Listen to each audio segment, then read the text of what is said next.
Managing product feeds separately for every platform takes time and increases the chances of errors. In this tutorial, I'll show you how to create multiple feeds using Wixpa Google Shopping Feed. You can see I'm currently inside my Google Merchant Center account. Right now, I already have one active product feed connected through the Content API for the United States. It includes 38 products in English. Now let's create a second product feed. This is useful when you want to target another country or language without affecting your existing feed. Before creating a multi-feed, make sure you've installed a Shopify translation app. I'm using one that's already translated my store into multiple languages. Open Settings, then go to Languages. From here, add the language you want to use for your new feed and publish it. In this example, I'll use French for my second feed.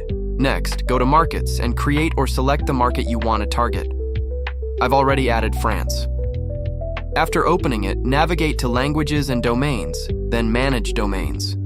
I'm using a language subfolder, but if your store uses a domain suffix instead, that works as well.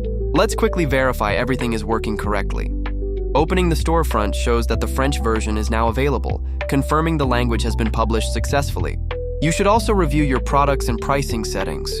Here you can configure the correct currency, pricing, and any market-specific options so customers see accurate information when they visit your store. Now let's move into the Wixpa Google Shopping Feed app. My Google account is already connected. The next step is selecting the Google Merchant Center account where this new feed will be created. If needed, you can connect a completely different Merchant Center account here. Click Continue, then choose the Shopify market you configured earlier. Once I select France, Wixpa automatically detects the matching language and currency, reducing the chances of configuration errors. For this example, I'll also enable free shipping. You can choose whichever shipping option matches your own Merchant Center configuration. Now enter a name for your feed. The remaining settings can be customized depending on your requirements, but I'll keep the default configuration for this demonstration. Once everything looks correct, click Finish, then start the synchronization process. Within a few moments, the second product feed has been created successfully. Let's open the feed to verify the results. As you can see, all product information has been translated into French, including titles and other supported product details, confirming that the feed is using the correct language. Finally, let's return to Google Merchant Center and refresh the page.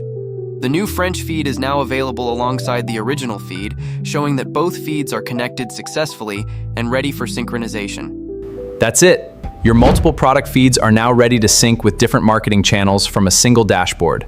If this tutorial helped you, subscribe for more Shopify growth tutorials.